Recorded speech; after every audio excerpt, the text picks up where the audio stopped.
है, चलना है, फिरना है, काम करना है, ये भी संकल्प बल से ही होता है। कर्म पूरा होता है संकल्प से होता है, उससे अपूर्व बनता है वो भी संकल्प से ही होता है। फल का जो भोग होता है वो भी संकल्प से ही होता है। संकल्प जो है एक जीवन के क्रमबद्ध विकास की जो रूपरेखा है उसी का नाम होता है संकल्प। ऋषभदेव ने अपने संकल्प से वर्षा करा दी। अब तो महाराज इंद्र चकित हो गए। सो उन्होंने अपनी पुत्री जो जयंती थी उसका विवाह ऋषभदेव के साथ कर दिया। इंद्र जो है ये कर्म के देवता हैं और ऋषभदेव जो हैं ये ज्ञान के देवता हैं। नारायण अधिष्ठाता कहो, देवता कहो, अधिष्ठात्र देवता कहो। नारायण अब कर्म के देवता का विवाह जब ज्ञान के देवता के साथ हो जाता है तो उसमें 100 गुना शक्ति का विकास हो जाता है। कोई कोई तो कहते हैं कि इंद्र को पहले से ही ये मन था कि कोई योग्य वर मिले तो उसके साथ अपनी पुत्री जयंती का विवाह करें। सो योग्यता की परीक्षा करनी चाहिए हो, ऐरे गहरे नथु खैरे से अपनी बेटी नहीं ब्याह देनी चाहिए। उसकी योग्यता तो ठीक ठीक होनी चाहिए ना। मनु जी तो कहते हैं कि यदि योग्य वर न मिले तो लड़की चाहे जीवन भर कुमारी रहे और अपने पिता के घर में रहे, इसमें कोई दोष नहीं है, लेकिन अयोग्य वर के साथ विवाह नहीं करना चाहिए। कामम आमरणात् तिष्ठेत गृहे कन्यार्तुमत्यपि न चैवैनाम प्रयच्छेत्तु गुणहीनाय करहिचेत। वहाँ अष्टवर्षा भवेद गौरी की कोई चर्चा नहीं है। नारायण योग्य पुरुष चाहिए। तो इंद्र ने पहले परीक्षा कर ली ऋषभदेव की, या ऋषभदेव का प्रभाव देख लिया, तब अपनी पुत्री का विवाह कर दिया ऋषभदेव के साथ। अब ऋषभदेव विवाह करने के बाद उन्होंने उनसे पुत्र उत्पन्न किए। माने सामाजिक व्यवस्था भी उन्होंने अपने पुत्रों के द्वारा ठीक ठीक बैठाई। उसमें महाराज 81 तो ब्राह्मण हो गए उनके संतानों में से। 81 प्रकार के ब्राह्मण, 81 द्विजातया, और 9 जो हुए वो राजा हुए, और 9 जो हुए का वो जोगिराज हुए, और एक जो हैं उनमें जो सबसे ज्येष्ठ थे वो भरत के नाम से प्रसिद्ध हुए। सो सब के सब अपनी अपनी योग्यता के अनुसार विश्व की समाज की व्यवस्था में लग गए। और जो 9 अवधूत थे वो तो महाराज सिद्ध और संपूर्ण विश्व में भ्रमण करके वो तो सर्वत्र परमात्मा का दर्शन करें। उनकी कथा 11वें स्कंद में आवेगी। नारायण ये जो राजा हुए ये जम्बू द्वीप के जो 9 खंड हैं का उनके राजा हुए। अब उसके बाद ये भारतवर्ष के नाम से राजा भरत जब राजा हुए तब उनके नाम से ये भारतवर्ष प्रसिद्ध हुआ। ये जो शकुंतला वाले भरत हैं, दुष्यंत वाले भरत, उनके नाम से भारत का नाम भारतवर्ष नहीं पड़ा। ऋषभदेव के पुत्र जो भरत थे उनके नाम से ही इस देश का नाम भारतवर्ष पड़ा। नारायण अब इसके बाद जैसे पुत्र उत्पन्न करना, उनको पढ़ाना लिखाना, उनको व्यवस्थित कर देना, ये पिता का धर्म होता है। अब ऋषभदेव जी जो हैं उन्होंने एक दिन अपने सब पुत्रों को और प्रजा को एकत्र किया, और एकत्र करके, ये एकत्रित शब्द तो हिंदी में ही चलता है, संस्कृत में नहीं चलता हो। अब सबको एकत्र किया और एकत्र करके वो सबके बीच में खड़े हो गए, और खड़े होकर के ऋषभदेव जी ने बताया कि देखो मेरे प्यारे पुत्रों, मेरी बात तो ध्यान से सुनो। नायम देहो देह भाजाम नृलोके कष्टान कामान अर्हते बिड भुजाम जे तपो देव्यम पुत्र का जेन सत्यम।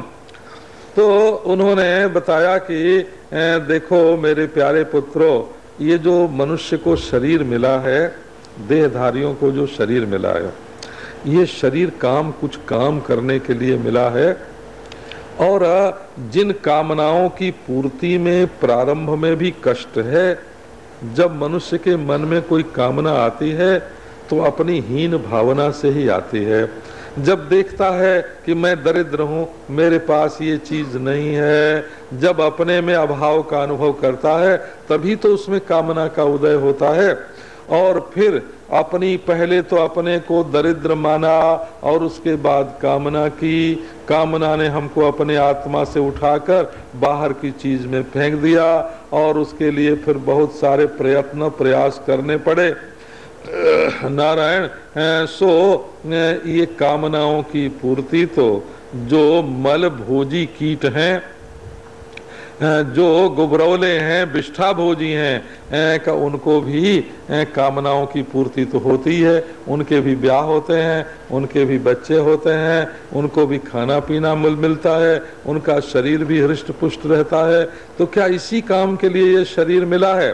कि नहीं, विचार करके देखने के लिए ये श्रद्धा और मनन से जो मानव पैदा हुआ है, इसको विचार करना चाहिए कि ये हमको जो मोटर मिली है देह की, देह उपचय, अनेक पुर्जों से जोड़ जोड़ करके ये जो शरीर बना हुआ मिला है, ये हमको कौन सा काम करने के लिए मिला हुआ है? तो ये असल में इंद्रियों का संयम करने के लिए, दिव्य तपस्या करने के लिए बना हुआ है, जिससे जीवन में एक अद्भुत प्रकाश की उपलब्धि हो, जिससे जीवन सच्चा जीवन बन जाए, जिससे एक दिव्य प्रकाश की उपलब्धि होए। परमानंद, परमानंद का अर्थ यह है कि जिसमें किसी की पराधीनता न होए, ऐसा आनंद मिले, गुलामी न होए और कभी वो आनंद टूटे नहीं, सब जगह मिले, सबसे मिले, बिना परिश्रम के मिले और बिल्कुल जगमग जगमग आनंद की ज्योति बिखरती रहे, ऐसा आनंद मिले। ऐसी, इसके लिए ये जीवन मिला है। इसी से दिव्य तपस्या जो है, जो तपस्या है, वो हमारे अंतःकरण को शुद्ध करती है। तपस्या माने इंद्रियों का संयम। थोड़ी तकलीफ उठाना हो, जो तकलीफ नहीं उठा सकता है उसको कोई सफलता नहीं मिलती है। पीडोद्भवा सिद्धयः, सिद्धियां कहाँ मिलती हैं? कि जब मनुष्य थोड़ा अपने को मन में आया खा ले और खा लिया, फिर क्या तपस्या? मन में आया बोल दे, बोल दिया, नारायण, के मन में आया ये कर लिया, कर ले, कर लिया, ले लिया। जब इंद्रियां और मन बहता ही रहेगा, उन पर कोई संयम नहीं रहेगा, कोई नियंत्रण नहीं रहेगा, तो मनुष्य के जीवन में सार कहाँ से रहेगा? सार तो सब बह जाएगा। अंत में उन्होंने उपदेश किया कि प्रीतिर्न जावन मई वासुदेवे न मुच्यते देह जोगे न तावत। जब तक प्रत्यक्ष चैतन्याभिन्न वासुदेव तत्व में, ब्रह्म तत्व में प्रीति नहीं होगी, तब तक ये देह का मिलना बंद नहीं होगा। भगवान तब तक बैलगाड़ी देते जाएंगे जब तक हमारी यात्रा पूरी नहीं होगी। जब हम लक्ष्य पर पहुंच जाएंगे, तब भगवान अपनी ओर से मोटर नहीं देंगे, बैलगाड़ी नहीं देंगे, स्कूटर नहीं देंगे, कहेंगे बस बस अब तुम अपने घर में पहुंच गए, ये देह रूप मोटर की कोई जरूरत नहीं है। नहीं तो देह जोग भगवान देते ही रहेंगे कि भाई अभी पहुंचा नहीं फिर ले दे, अभी पहुंचा नहीं फिर ले दे, बारंबार देह देते रहेंगे। सो नारायण इस प्रकार अपने पुत्रों को, प्रजा को ऋषभदेव जी ने ज्ञान दिया। जैसे ईश्वर विश्व सृष्टि बना करके और वेद के द्वारा सृष्टि को ज्ञान दान करता है अपने बच्चों को, इसी प्रकार ऋषभदेव ने भी संतान उत्पन्न करके उनको ज्ञान दान किया। अंत में उन्होंने राजा भरत को, अपने श्रेष्ठ पुत्र भरत को संपूर्ण पृथ्वी का भार दे करके और बच्चों को जो उपवर्ष हैं, नारायण उपखंड हैं, उनको दे करके और उन्होंने अवधूत स्थिति वो भी ग्रहण की। क्योंकि जैसे ब्रह्मचर्य है जीवन में शक्ति संचय करने के लिए, और गृहस्थ जो आश्रम है वो इसलिए है कि जो भोग की वासना है उनको संयम में लाया जाए, और वानप्रस्थ आश्रम है उस संयम की परीक्षा के लिए, और फिर संन्यास आश्रम है ये तो त्याग के लिए है। और ये धर्म, अर्थ, काम, मोक्ष चारों पुरुषार्थ जैसे होते हैं, वैश्वानर तेजस, नारायण, प्राज्ञ और तुरीय, इस प्रकार ये चारों वर्ण, चारों आश्रम हैं। ऋषभदेव जी ने चतुर्थ आश्रम को ग्रहण किया। अब ग्रहण नहीं होता चतुर्थ आश्रम में तो त्याग ही त्याग होता है। अब वो तो स्वच्छंद महाराज विचरण करने लगे, तो बड़े प्रभावशाली थे। बहुत सी तपस्सिद्धियां जो हैं वो उनके जीवन में अपने आप ही आई। जहां मन हो वहां पहुंच जाना, दूसरे की बात जान लेना, छोटा हो जाना, बड़ा हो जाना, नारायण, ये सब जो सिद्धियां हैं, अणिमा, महिमा, गरिमा, लघिमा, ये सब की सब सिद्धियां उनके पास आई। परंतु ऋषभदेव जी ने सबको फटकार दिया, भाग जाओ तुम लोग, हमारे पास मत आओ। इस पर राजा परीक्षित का प्रश्न है कि जब ऋषभदेव जी के पास सिद्धियां आई तो वो तो उनके तत्व ज्ञान से बाधित ही थी, सब की सब मिथ्यात्वेन केवल भासमान थी। ऋषभदेव जी को तो मालूम था कि इन सिद्धियों के अत्यंता भाव का जो अधिष्ठान है सो मैं हूँ और इनके अत्यंता भाव का प्रकाशक मैं हूँ। इसलिए स्वाधिष्ठान निष्ठात्यंता भाव प्रतियोगी होने के कारण ये सिद्धियां मिथ्याएं। तो उनकी स्वीकृति अस्वीकृति का प्रश्न क्या था, कबूल ही कर लेते तो क्या बिगड़ जाता। बोले कि देखो ये भी एक महात्माओं की रीति है कि वो तत्व ज्ञान के द्वारा मन का बाध हो जाने पर भी नारायण काम क्रोध आदि जो दोष हैं उनका मिथ्यात्व निश्चय हो जाने पर भी उनकी निवृत्ति हो जाने पर भी मन का विश्वास नहीं करते हैं, क्योंकि ये मन बड़ा धोखेबाज है। ये एक बार कहता है देखने में क्या हर्ज है, देखो, फिर बोलता है बात करने में क्या हर्ज है, बात कर लो, फिर कहता है छूने में क्या हर्ज है तो छू लेते हैं, फिर कहता है भोगने में क्या हर्ज है। इस तरह से ये धीरे धीरे मनुष्य का जो मन है ये पतन के गड्ढे में ले जाकर गिरा देता है। इसलिए मन जब किसी चीज को अच्छी मान करके और उसकी ओर खींचे तो उस पर 100 बार विचार करना चाहिए कि ये ठीक है कि नहीं। तो उस समय नारायण सुखदेव जी महाराज ने ये उत्तर दिया, न कुर्जात करहिचित सख्यम मनसी जनवस्थित। ये मन बड़ा चंचल है, इस पर कभी विश्वास मत करो। यद विश्रम्भात चिराचीर्णम चस्कंद तप ऐश्वरम। इस मन पर विश्वास करने के कारण ही शंकर जी महाराज, टीकाकारों ने अर्थ तो बदल दिया है इसका, परंतु स्पष्ट रूप से इसका अर्थ यही है कि जद विश्रम्भात चिरात चीर्णम चस्कंद तप ऐश्वरम। शंकर जी का जो वीर्य चिर संचित था वो अपने मन पर विश्वास करने के कारण कि मोहिनी का रूप देख करके भी ये मोहित नहीं होगा, इस विश्वास के कारण ही उनका जो चिर संचित तप है वो नष्ट हो गया। इसी से श्री ऋषभदेव जी महाराज ने कोई सिद्धि कोई चमत्कार स्वीकार नहीं किया, क्योंकि जब सिद्धि चमत्कार होता है लोगों की भीड़ इकट्ठी होती है। हमारे शास्त्रों का तो कहना है तथा तथा चरेत जोगी सताम वृत्तम अगरहितम जना जथावमन्यरन गच्छेयुर नैव संगतिम। लोग समझें कि अरे ये तो मामूली आदमी है और उसके पास न जाएं, इस ढंग से महात्मा को रहना चाहिए। लोगों को डौंडी पिटवा करके और इकट्ठा करके और अपने महात्मापन को जाहिर नहीं करना चाहिए। अब तो ऋषभदेव जी महाराज बिना वस्त्र के महाराज जहां तहां पड़े रहे। दक्षिण भारतवर्ष का जो दक्षिण प्रदेश है, ऐसे तो ये भारत खंड है, इस भारत खंड के दक्षिणी प्रदेश में वो ऋषभदेव जी महाराज रहते थे, जहाँ से मलयाचल जिसको बोलते हैं मलयगिरी वहाँ रहते थे। और नारायण न किसी से बोलना न चलना। अंत का जब समय आया तब अपने मुंह में उन्होंने एक पत्थर का टुकड़ा डाल लिया कि कोई ये न समझे कि कोई मंत्र जप करके ये मुक्त हुए हैं। अब बोलना बंद और बांस में लगी आग वो दूसरी अग्नि से जो काम में लाई जाती है गृह अग्नि से, उनका जलाई हुई जो पहले से आग होती है उससे उनका शरीर नहीं जला।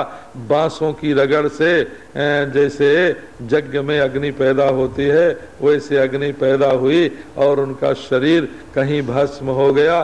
किसी को पता भी नहीं चला कि उनका कोई श्राद्ध करें, कि श्राद्ध तो सन्यासी के लिए प्राप्त ही नहीं है। ये जो महाराज षोडशी आदि करते हैं वो तो आश्रमी की बात है, अवधूतों के लिए तो कुछ है ही नहीं। कहीं भी शरीर जाए, माटी में जाए, पानी में जाए, आग में जाए, चाहे जैसे जाए, इसकी कोई परवाह नहीं है। नारायण महात्मा लोग ये उत्तराधिकार नहीं लिखते कि हमारे शरीर की ऐसी समाधि दे दी जाए और ऐसे उसकी पूजा पत्री की जाए। इसका महात्माओं के साथ क्या संबंध है? शरीर की पूजा करवाना का उनको अभीष्ट नहीं होता है। अब जो भरत जी थे उनके ज्येष्ठ पुत्र वे राजा हुए और राजा होकर के ब्राह्मणों की शिक्षा के अनुसार वे अपने जो यज्ञ जागादि हैं वो करने लगे। उनके यहाँ नित्य याग चलता रहता। पशु जाग नहीं हो जिसमें पशुओं का वध हो ऐसा यज्ञ भरत नहीं करते थे, वो तो प्राचीन बर ही करते थे।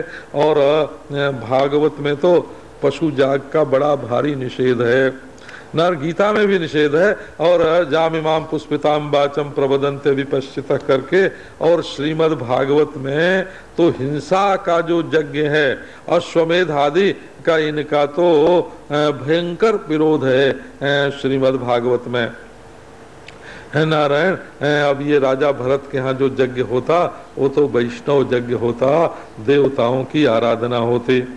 अब वहाँ एक प्रश्न उठाया राजा परीक्षित ने कि महाराज कर्म का नियम ये है कि जो करता है कर्म उसी को कर्म का फल मिलता है। कर्म से जो अपूर्व की उत्पत्ति होती है वो तो कर्ता के अंतःकरण में रहती है अथवा कर्ता में ही रहती है, क्योंकि कर्म सिद्धांत में आत्मा जो है वो दृष्टा नहीं है, कर्ता ही है। तो कर्ता में जा करके कर्म का से जन्य जो अपूर्व है वो जा करके चिपक जाता है।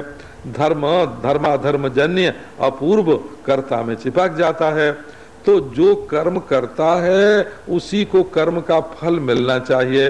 अब यहाँ कर्म तो कर रहे हैं राजा भरत, यज्ञ तो कर रहे हैं राजा भरत और आहुति देते हैं इंद्राय स्वाहा, और वो इंद्र उसका फल भोग करते हैं। तो वैसे जो हमारे पुराने मीमांसक हैं, जरन मीमांसक जिनको बोलते हैं, सबरत स्वामी कुमारिल भट्ट आदि जो हैं, वो तो देवता विग्रह आदि पंचक को मानते नहीं हैं कि देवता के कोई शरीर होता है, कि वो पूजा को स्वीकार करता है, कि उससे नारायण उसका भोग करता है, कि उससे तृप्त होता है, कि वरदान देता है। वो तो सारा काम जो है, सारा ये व्यवस्था है, ये केवल कर्म प्रधानम करके मानते हैं कि कर्म ही प्रधान है, सब व्यवस्था कर्म ही कर लेता है। लेकिन जब पुराणों के मत में, उत्तर मीमांसा के मत से जब देवता का विग्रह आदि स्वीकार करते हैं अथवा नवीन मीमांसकों के मत से स्वीकार करते हैं, तब ये प्रश्न होता है कि कर्म का फल तो करने वाले को मिलना चाहिए, ये इंद्र कैसे भोग ले जाता है। तो वहाँ बताया कि ये जो राजा भरत हैं, ये जब यज्ञ जागादि करते थे तो इनकी दृष्टि क्या थी? इनकी दृष्टि ये थी कि ये इस शरीर से जो यज्ञ हो रहा है, इस शरीर में अंतर्जामी परमेश्वर बैठा हुआ है और उसी की शक्ति से मंत्र बोला जाता है, उसी की शक्ति से हाथ आहुति को उठाता है और अग्नि कुंड में डालता है। और वही इंद्रांतर्जामी भी है, इंद्र के शरीर में भी वही बैठा हुआ है और उसी की शक्ति से इंद्र आहुति को ग्रहण करता है अथवा फल देता है। नारायण सच पूछो तो देवता को फलदाता मानते ही नहीं, फलदाता तो ईश्वर ही है। तो कर्ता का प्रेरक भी अंतर्जामी ईश्वर है और भोक्ता का अंतर्जामी भी ईश्वर है। इसलिए यहाँ कर्ता कर्म का फल कर्ता को ही मिलता है। अंतर्जामी परमेश्वर में ही ये सारे कर्म और सारे फल भोग हैं। इस प्रकार की दृष्टि से राजा भरत यज्ञ जाग करते थे।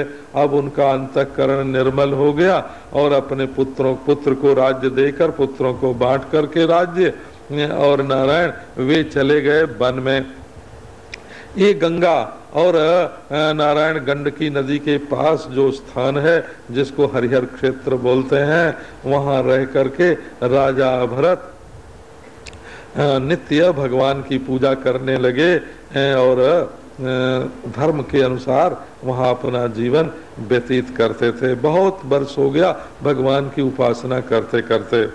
अब यहाँ ये बताना चाहते हैं कि भगवान की उपासना करते करते यदि कभी बीच में कोई विघ्न भी आ जाए, कोई आसक्ति भी हो जाए, तो भगवान एक जन्म में न सही भगवान की उपासना जो है वो कभी निष्फल नहीं जाती है। भले उसमें कोई विघ्न भी आ जाए, बाधा भी आ जाए, भगवान की उपासना कभी भी निष्फल नहीं होती है। अपना फल दिए बिना वो नष्ट नहीं होती है।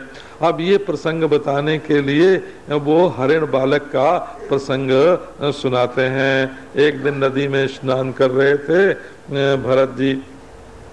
सो महाराज एक हरिणी जो है वो डर के भगी, उसके पेट में था बच्चा, वो नदी में गिर पड़ा और वो तो उछल के जो उस पार गिरी पानी के, सो वहीं मर गई। अब बच्चा बहने लगा पानी में, तो भरत जी ने दया बस उसको उठा लिया। ये दया जो है एक सात्विक वृत्ति है और दुखी पर ये दया आनी ही चाहिए, इसमें कोई शंका नहीं है, सात्विक वृत्ति है। परंतु जब दया किसी पर करते हैं तब उसके बाद मैं दयालु हूँ ये अभिमान आ जाता है। इसको रजोगुण की वृत्ति बोलते हैं कि मैंने दया करके किसी की रक्षा की, और उसके बाद महाराज जिसकी रक्षा की उससे जब आसक्ति हो जाती है। नारायण नारायण नारायण, ये मंत्र हमको गृहस्थाश्रम में मालवीय जी महाराज ने बताया था, 4 अक्षर का मंत्र केवल। और उन्होंने बताया कि विश्वविद्यालय का काम जब मैं करता था तो जब नारायण नारायण 4 बार कह के घर से निकलता था तो हमको खूब सफलता मिलती थी, और जिस बार निकलता और भूल जाता उस समय बिल्कुल निष्फल हो करके आता। नारायण नाम में ऐसी सिद्धि है कि बस पूछना नहीं। कहीं भी जाना हो, कुछ भी करना हो, खाना हो, पीना हो, कोई व्यापार प्रारंभ करना हो, नारायण का नाम लेकर कीजिए। इसमें कहीं अमंगल की कोई शंका ही नहीं है, आपके जीवन में सफलता आवेगी। अब राजा भरत जब उस हरिण के बच्चे को ले करके अपने आश्रम में आए तो उसका पालन करें, पोषण करें और उसका खूब लालन करें, हो प्रीणन लालन, दिन रात उसमें लगे रहें। जब याद आ जाए संध्या करने बैठे तब वो बालक आ जाए हरिण का, और कभी अपने सिर से उनकी पीठ खुजलाने लगे, और कभी अपने मुंह से उनका कुसही लेकर के खाने लग जाए, और कभी उनको चाटने लग जाए। वो तो हरिण का बालक महाराज, वो भी उसको गोद में बैठा लें, और गोद में बैठा करके और फिर हाथ में जल ले करके आपो हिष्ठा मयो भुवा करने लग जाए। गोद में बैठा हरिण का बच्चा और मंत्र बोल रहे आपो हिष्ठा मयो भुवा नारायण। इस प्रकार राजा भरत जो हैं उसमें आसक्त हो गए। देखो दया करना अच्छा है, लेकिन जिस पर दया करें उससे आसक्त होना और घृणा करना का ये बहुत बुरा है। एक सज्जन थे महाराज, हमारे मित्र, कानपुर की बात है, बड़े प्रतिष्ठित व्यक्ति थे इसलिए नाम नहीं लेता उनका। एक दिन वो प्लेटफार्म पर रेलवे के खड़े थे, आ रही थी सामने से गाड़ी, और देखा कि एक युवती जो है स्त्री बहुत सुंदरी है और कूद पड़ी गाड़ी के सामने। तो उन्होंने भी अपने जान की परवाह छोड़ दी और कूद के उसको उठा लिया और गाड़ी बचा लिया। वो स्त्री बोली कि अब मैं कहाँ जाऊँ, अब मैं तो मरने के लिए आई थी, तुमने बचाया क्यों, मैं तो तुम्हारे साथ चलूँगी। सो महाराज ले आए अपने घर में। बड़ी उम्र थी उनकी, हाँ हाँ, बड़ी उम्र थी उनकी, 50 वर्ष से कम नहीं होगी उस समय। और वो जवान लड़की को ले आए अपने घर में और फिर उसके साथ उनका ब्याह हो गया। और बुढ़ापे में उनको वो तकलीफ भोगनी पड़ी है महाराज, मार मार के उसने उनको ठीक किया बिल्कुल। तो ये जो दया है वो आसक्ति के रूप में, घृणा के रूप में, परिग्रह के रूप में नहीं बदलनी चाहिए। सावधान, दया दूसरे का भला करने तक ही है, आगे उसकी गति नहीं है। अब हुआ क्या कि जब वो हरिण का बालक जवान हुआ तो भाग के अपने झुंड में चला गया, और भाग गया तब तो हाय हाय करने लगे। अब रोवें कि हमारा वो बच्चा कहाँ गया। अपना राज्य छोड़ करके आए, पुत्र छोड़ के आए, पत्नी छोड़ के आए, बड़ा भारी त्याग किया, धन दौलत छोड़ के आए। एक महाराज विजातीय, एक पशु का बालक, हरिण शावक, मृग शावक, उसमें उनकी आसक्ति हो गई। और वो तो कहें चंद्रमा ने हमारे बच्चे को चुरा लिया है, अपनी गोद में रखा है, और भगवान से प्रार्थना करें कि हे प्रभु हमारे उस बच्चे को लौटा दो। बस हरिण का स्मरण चिंतन करते करते उनके प्राण निकल गए। अब महाराज नियम तो ये है कि पहले अंतःकरण जब हरिणाकार परिणाम को प्राप्त हो गया, उनका अंतःकरण पहले जब हरिण बन गया, उसके बाद शरीर के साथ उस अंतःकरण का संबंध छूट गया। द्रव्योपलब्धि स्थानस्य द्रव्येक्षा योग्यता जदा। अब तो वो हरिण हो गए और शरीर मुर्दा हो गया, अंतःकरण हरिणाकार और शरीर मुर्दा। अब वो जब हरिण हुए महाराज तो नारायण अब कहाँ से कहाँ चल करके फिर आए, और वहां आकर के याद तो उनको थी कि पहले मैं भगवान की आराधना करता था, इस आसक्ति के कारण हरिण हो गया हूँ। सो नारायण एक जन्म तक वो हरिण के रूप में रहे। जब उसका प्रारब्ध पूरा हुआ तब उन्होंने भगवान का नाम लेते लेते अपना शरीर त्याग किया। शरीर त्याग करने के बाद महाराज फिर वो एक ब्राह्मण के घर में पैदा हुए, और जन्म से ही समग्र प्रतिबंधों की निवृत्ति हो जाने के कारण प्रत्यक्ष चैतन्याभिन्न ब्रह्म तत्व का उनको अनुभव था कि आत्मा और परमात्मा बिल्कुल एक हैं। अब इस अनुभव के कारण उनको कुछ न पढ़ने की जरूरत, न लिखने की जरूरत। परमात्मा के ज्ञान का पढ़ाई लिखाई के साथ उतना संबंध नहीं है। वो हमारे काशी में बड़े बड़े पंडित हैं, वो कहते हैं किसी शास्त्र की कोई ऐसी पंक्ति नहीं है जिसका मैं अर्थ नहीं लगा सकता, लेकिन उनका जीवन कैसा है उसको देखें तो महाराज कहते हैं स्वामी जी हमको शोक मोह से प्राप्त पार करो। नारायण सोहम भगवत सोचामी, ऐसे आके बोलते हैं महाराज, उनको कोई अनुभव नहीं है। अब वो ब्राह्मण जो है, ब्राह्मण कुमार, अब उसके पिताजी ने चाहा कि इसको यज्ञोपवीत संस्कार करें, तो जैसे कैसे संस्कार तो हो गया। नारायण फिर गायत्री सिखाने लगे, तो 4 महीने लग गए, गायत्री याद ही ना होए। अब फिर निराश होकर के ब्राह्मण ने छोड़ दिया कि भाई अब ये पढ़ता लिखता नहीं है तो छोड़ दो। ब्राह्मण और ब्राह्मणी की हो गई मृत्यु, और उसके जो सौतेले भाई थे उन्होंने लगा दिया खेत के काम में कि इसको खोद के बराबर करो। तो कहाँ ऊंचा करना कहाँ नीचा करना ये पता ही नहीं, जहाँ ऊंचा करना वहाँ नीचा कर दे, जहाँ नीचा करना वहाँ ऊंचा कर दे, और जो कुछ जला भुना उनको खाने को मिल जाए वही खा ले, और 8 पहर मस्त महाराज अपने स्वरूप में, कोई फिक्र नहीं, कोई चिंता नहीं, कोई बोझ नहीं, निर्भय निर्द्वंद अभय पद की प्राप्ति हो चुकी थी उनको। नारायण एक ज्ञान से सर्व विज्ञान प्राप्त हो चुका था, सर्व त्याग कर चुके थे, उनके लिए संसार की कोई भी चीज महत्वपूर्ण नहीं थी। सो महाराज एक दिन क्या हुआ कि एक डाकुओं का सरदार था, उसके यहाँ मनुष्य की बलि देना था। अब जो मनुष्य नरमेध करना था समझो, या कोई तांत्रिक पूजा करनी थी जिसमें मनुष्य की बलि दी जाती है, ये चोर डाकू जो होते हैं, नारायण जंगली लोग होते हैं, उनके यहाँ ऐसा होता है। अब उनके यहाँ जिसकी बलि देनी थी वो पशु भाग गया तो ये हुआ कोई दूसरा ले आओ। तो उसके सेवक जो हैं वो गए और देखा तो गले में नारायण मैला कुचैला जनेऊ पड़ा है, और ऐसे ही धरती में कोई पड़ा है रिष्ट पुष्ट आदमी। तो बोले भाई इसमें लक्षण तो हैं कि ये बलि देने योग्य है।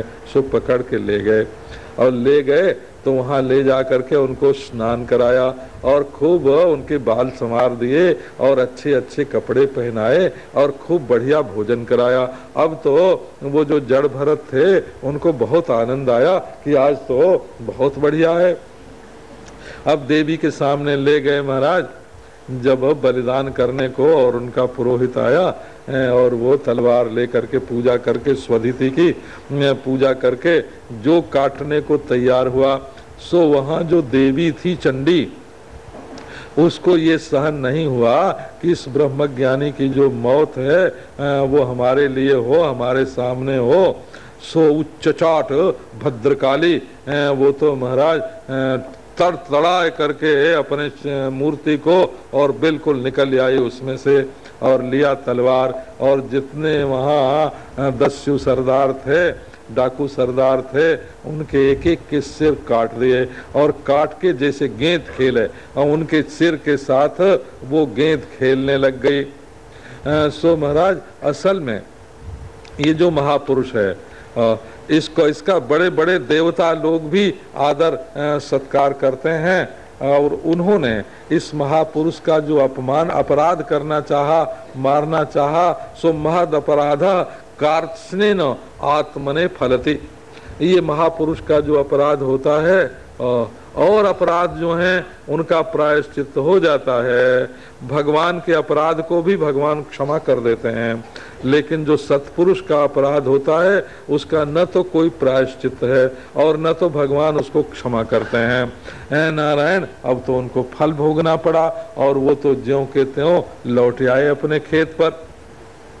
सो उस उन्हीं दिनों में राजा रहुगण जो थे, सिंध देश के, सौवीर देश के राजा, सो उनके मन में सत्संग की बड़ी प्रेरणा हुई। ये असली स्थान का वर्णन है, वो अधिष्ठान का कैसे साक्षात्कार होता है, ये पंचम स्कंध में जो स्थान का वर्णन है, ये असल में जो सर्वाधिष्ठान तत्व है वही स्थान है। स्थियते इति, इसी में निष्ठा होती है, इसीलिए इसको स्थान बोलते हैं। अब वो महाराज रहुगण जा रहे थे कपिल देव जी का सत्संग करने के लिए। सो रास्ते में जो उनकी पालकी थी उसका एक ढोने वाला जो कहार था महाराज, वो बीमार पड़ गया। तो उनके जो सेवक थे उन्होंने कहा कि एक हृष्ट पुष्ट कोई व्यक्ति पकड़ के ले आओ। अब वो लाए गए महाराज जड़ भरत जी, उनको जोत दिया, पालकी ढोने लग गए। अब पालकी ढोने लग गए तो कभी ढोने का अभ्यास तो था नहीं, यदि उसको भी सीखना पड़ता है। वो पहले कहारों से लग के, और हम लोगों के गांव में तो पहले पालकी पर हमारे बाबा भी चलते थे, हम भी चलते थे। नारायण उसको भी सीखना पड़ता है, जैसे मोटर की ड्राइविंग सीखनी पड़ती है वैसे पालकी ढोना भी। नारायण अब उनको तो आता नहीं था, अब वो कभी पांव आगे रखें कभी पीछे रखें, जैसे एक ताल में एक स्वर में सब कहार चलते हैं वैसे वे नहीं चलते थे। अब तो विषम हो गई शिविका की गति, कभी ऊपर को कभी नीचे को धक्का लगे, उसमें हिचकोले लगने लगे। राजा ने कहा कि ये क्या हो रहा है भाई। अब डांटा तो सब कहारों ने बताया कि हम लोगों का कोई दोष नहीं है, ये जो नया अभी लगाया गया है इसी के कारण ऐसा हो रहा है। एक बार दो बार उन्होंने समझाया, फिर डांट दिया कि क्यों जी, तुम कोई देखने में कमजोर तो नहीं लगते हो, बड़े मोटे तगड़े हो, हृष्ट पुष्ट हो और तेजस्वी भी लगते हो।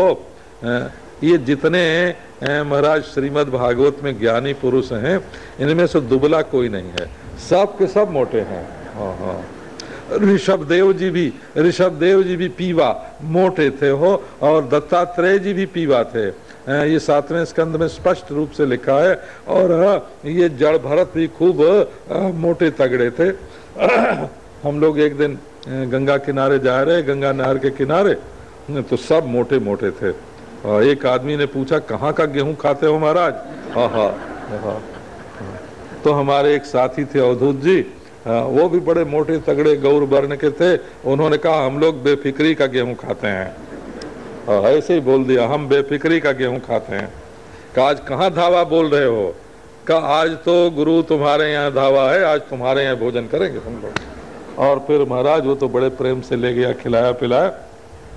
तो ये जो लोग बेफिक्री का गेहूं खाते हैं ना, उनका शरीर जरा हिष्ट पुष्ट होता है। शिवो हम कहते हैं तो छाती तन जाती है, और जब दासो हम बोलते हैं तो बस पेट चिपक जाता है। दासो हम हाथ जोड़ के जो महाराज लटके सो पेट चिपक गया। अब शिवोहम करने वाले वो अवधूत, सो राजा ने डांटा कि तुम बड़े मुष्टंडे हो, तगड़े हो, क्यों नहीं तुमसे पालकी ढोई जाती? सो बोले कि देखो जी, ये जो मोटा तगड़ा है ये तो शरीर है। पीबेति रासौ न विदाम प्रबादहा। विद्वान लोग जो हैं इस माटी के ढेर को नारायण कुछ महत्व नहीं दिया करते हैं। सो मेरे ऊपर कोई बोझ ही नहीं है, और जब बोझ ही नहीं है तो हमारे ऊपर भार क्या?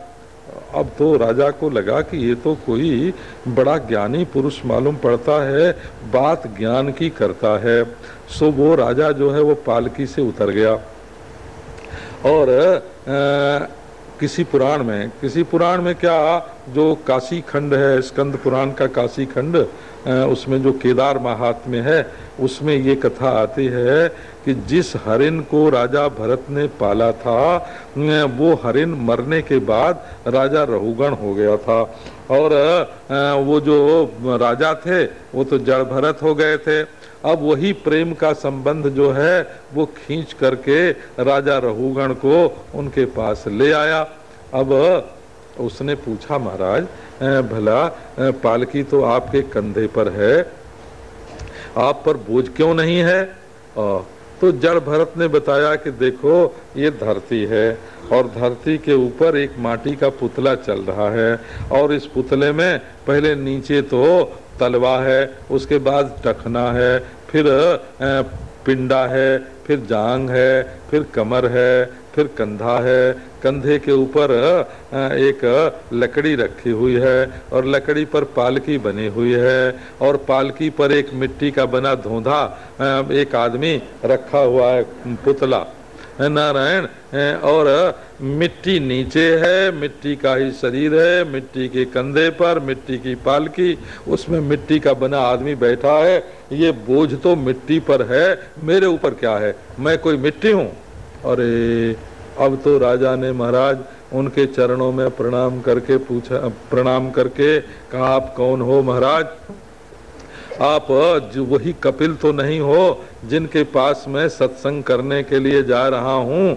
कहीं दत्तात्रेय तो नहीं हो? कहीं साक्षात नारायण ही तो हमारा कल्याण करने के लिए नहीं आए हो? मुझे शंकर जी के त्रिशूल से कोई डर नहीं है, और न इंद्र के वज्र से डर है, न जमराज के दंड से डर है। मैं डरता हूँ तो केवल यही डरता हूँ कि हमारे जीवन में किसी महात्मा का कोई अपराध न हो जाए।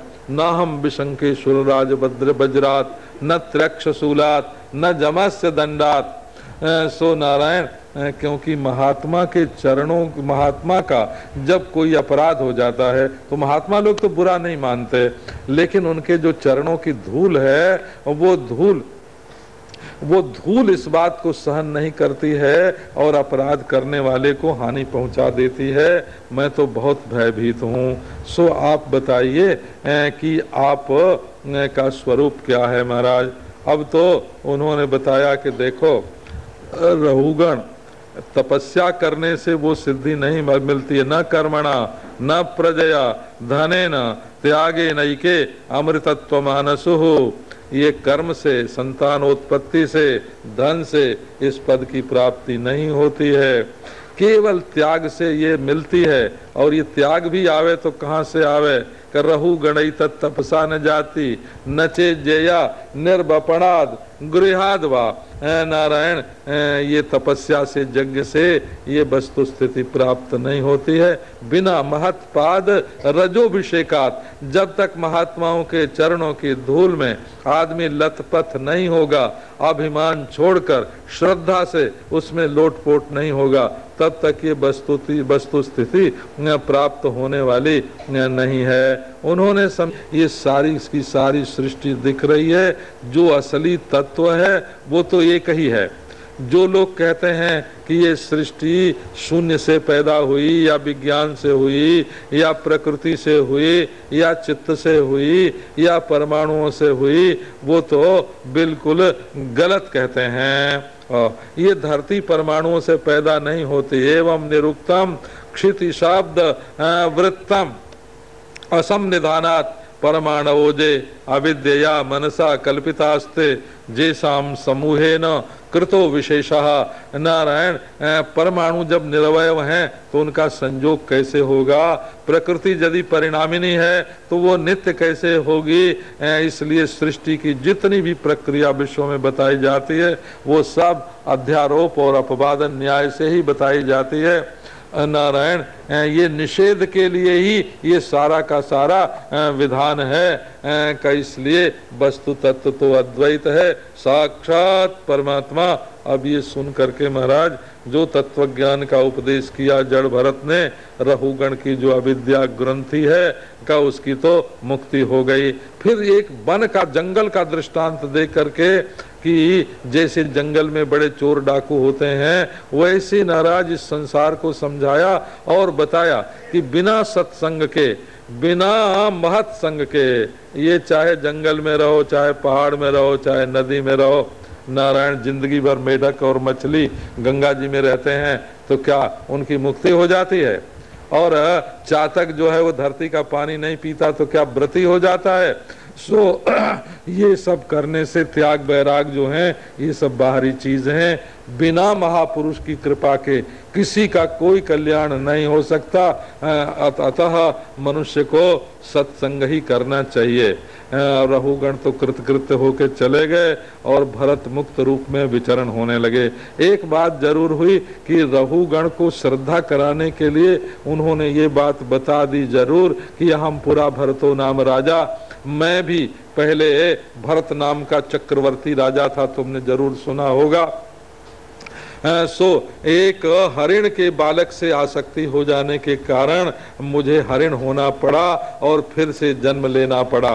लेकिन भगवान की उपासना का ये प्रभाव है, भगवान की भक्ति का ये प्रभाव है कि हरिण जोनी में भी हमारी जो स्मृति थी, भगवान की जो याद थी, वो मिटी नहीं। उस समय भी मैं भगवान के नाम का उच्चारण करता रहा और अब देखो मुक्त बंधन होकर के संसार में विचरण करता हूँ। इस प्रकार उन्होंने राजा रहुगण को तत्व ज्ञान दे करके मुक्त कर दिया। अब वो जो राजा भरत थे, उनके वंश में एक सुमति नाम का राजा हुआ और वो जो राजा था उसने पाखंड मत का विस्तार किया और आगे कुछ थोड़े से राजा और भी उस वंश में पैदा हुए गए आदि, जिन्होंने बड़े बड़े यज्ञ किए महत्वपूर्ण। इस प्रकार ये जो प्रियव्रत का वंश है उसकी कथा सुनाए करके अब आगे भूगोल खगोल की जो कथा है वो सुनावेंगे और नारायण अजामिल का प्रसंग आ जाएगा कि भगवान के नाम में कितना सामर्थ्य है। अब ये सब प्रसंग कल प्रातः काल आपको सुनावेंगे। ओम शांति शांति शांति।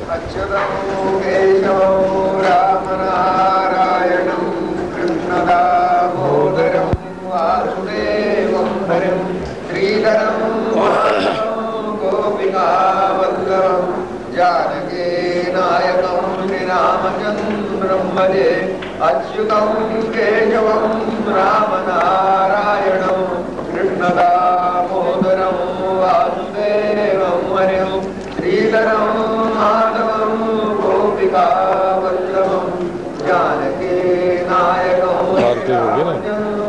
भजे अच्युतो केशवं राम